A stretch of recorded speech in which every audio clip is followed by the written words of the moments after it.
ফরজ গোসল করার পদ্ধতি হলো, আপনার গোসল ফরজ হলে বাথরুমে গোসলখানায় গিয়ে সর্বপ্রথম আপনার শরীরের যে জায়গায় নাপাক লাগছে বা কাপড়ের যে জায়গায় নাপাক লাগছে সেই জায়গাটা কি করা, পরিষ্কার করে নেওয়া আগে।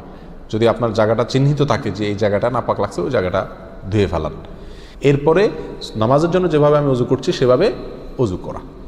এরপরে অজু করা, হাতের কবজি ধোয়া, এরপরে কুলি করা, নাকে পানি দেওয়া, মুখ ধোয়া, হাতের কোণে পর্যন্ত ধোয়া, মাথা মাসা করা, এরকম অজু করা। অজু করার পরে এবার আপনি গোসল করেন। সেটা শাওয়ার দিয়ে আপনি মাথার উপরে পানি ঢেলে হোক আর আপনার মগ দিয়া হোক, যেভাবে হোক আপনি গোসল করেন।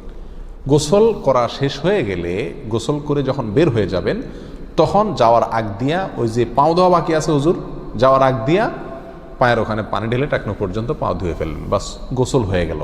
এই ভিতরে আপনার শরীরের প্রতিটি অঙ্গের প্রতিটি জায়গায় পানি পৌঁছানোর চেষ্টা করতে হবে। প্রকাশ্য অঙ্গ যেগুলো, নাভির প্যাচ থেকে